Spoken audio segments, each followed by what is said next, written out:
নমস্কাৰ বন্ধুসকল, মই ইউসুফ আৰু আপোনালোকে চাই আছে ডিজিটেল লাৰ্ণিং। প্ৰতিখন বিদ্যালয়ৰ কাৰণে এটা বিশেষ বাৰ্তা লৈ আহিছোঁ। আপোনালোকে ইতিমধ্যে গম পায় যে প্ৰতিটো বিদ্যালয়তে, অসমৰ প্ৰতিটো বিদ্যালয়তে PAT অৰ্থাৎ পিৰিয়ডিক এছেছমেণ্ট টেষ্ট অনুষ্ঠিত হ'ব আৰু ক্লাছ 1ৰ পৰা ক্লাছ 10 লৈকে ইয়াৰ AG টেষ্ট এইটো অনুষ্ঠিত হ'ব আৰু 3টা পৰ্যায়ত এই টেষ্ট লোৱা হ'ব। 16 তাৰিখে আপোনাৰ ক্লাছ 1ৰ পৰা ক্লাছ 5লৈকে এই টেষ্ট অনুষ্ঠিত কৰিব আৰু 17 তাৰিখে ক্লাছ 6ৰ পৰা 8লৈকে অনুষ্ঠিত কৰিব। বন্ধুসকল, আৰু 20 তাৰিখে ইয়াৰ পিছৰ 9 10খিনি অনুষ্ঠিত কৰিব। নিশ্চয় আপোনালোকে গম পাইছে পিৰিয়ডিক এছেছমেণ্ট টেষ্ট কি হয় আৰু কোনে কোনে দিব পাৰিব।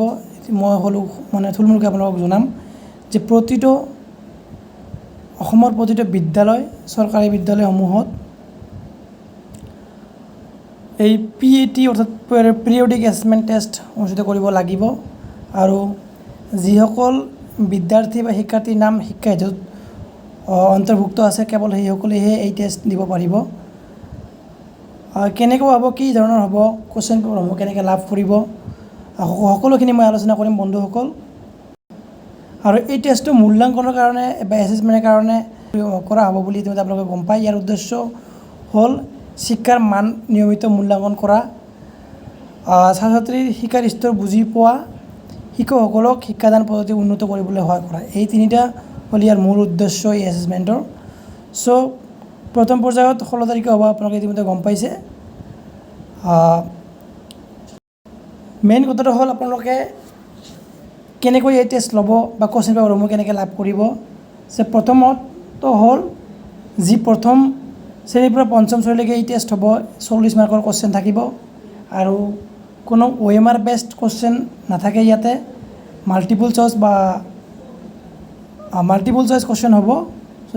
যিটো বহীত বিদ্যাৰ্থীসকলে বা শিক্ষাৰ্থীসকলে লিখিব লাগিব, ইয়াৰ উত্তৰবোৰ লিখিব লাগিব। আৰু আপাৰ প্ৰাইমেৰী লেভেলত 50 মাৰ্কৰ এক্সাম হ'ব বা 50টা মাল্টিপল চইচৰ কুৱেশ্যন থাকিব। এনেকৈ এক্সামসমূহ হ'ব আৰু কুৱেশ্যন পেপাৰসমূহ আপোনালোকে ডিজিটেলি লাভ কৰিব। যিসকল বিদ্যালয়ত স্মাৰ্ট ক্লাছ বৰ্ড আছে, ক্লাছৰুম আছে, বৰ্ড আছে, সেইসমূহ আপোনালোকে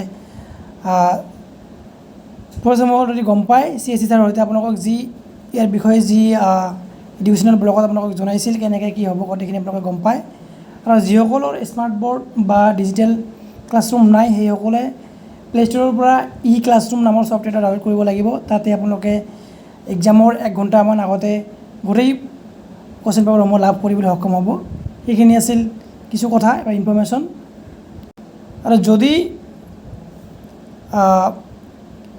বিদ্যালয়সমূহত এনেকুৱা ছিষ্টেম নাথাকে বা ডিজিটেল বৰ্ডৰ ছিষ্টেম নাথাকে, তেতিয়াহ'লে শিক্ষকসকলে যি ছফ্টৱেৰৰ পৰা যি কুৱেশ্যন পেপাৰ লাভ কৰিব সেইখিনি আপোনালোকে ব্লেকবৰ্ডত লিখি দিব পাৰিব আৰু সেইমতেই বিদ্যাৰ্থীসকলে এনচাৰ বহীত উত্তৰ লিখিব পাৰিব। আৰু বাকী এক্সাম হোৱাৰ পিছতে বাকী প্ৰচেছসমূহ আপোনালোকে গম পাব বা কেনেকৈ আপলোড কৰিব, গোটেইখিনি আমি দেখুৱাম ইয়াৰ পিছৰ ভিডিঅ'ত। যি আপোনাৰ পেড এক্সাম হ'ব সেইটোত 4টা বিষয়ত হ'ব। লেংগুৱেজ 1, লেংগুৱেজ 2, গণিত আৰু EVSৰ ওপৰত হ'ব। আৰু ক্লাছ 6 to 8 লৈ যি হ'ব 50টা কুৱেশ্যন আহি থাকিব। তাত লেংগুৱেজ 1, লেংগুৱেজ 2, গণিত, বিজ্ঞান আৰু সমাজৰ ওপৰত কুৱেশ্যন হ'ব আৰু সময় থাকিব 90 মিনিটছ। তো সেইখিনি আছিল বন্ধুসকল এটা সৰু এটা ইনফৰ্মেশ্যন বা সৰু এটা ভিডিঅ' আপোনালোকৰ মাজত। যদি এনেকুৱা কিবা ইনফৰ্মেশ্যন আপোনালোকে যদি এই বিষয়ে যদি কিবা জানিব লগা আছে, আপোনালোকে কমেণ্টছ কৰিব পাৰে। বন্ধুসকল, আশা কৰোঁ আপোনালোকে ভিডিঅ'টো ভাল পাইছে। নিশ্চয় লগ পাম পৰৱৰ্তী ভিডিঅ'ত। আজিলৈ ইমানে। জয় অসম।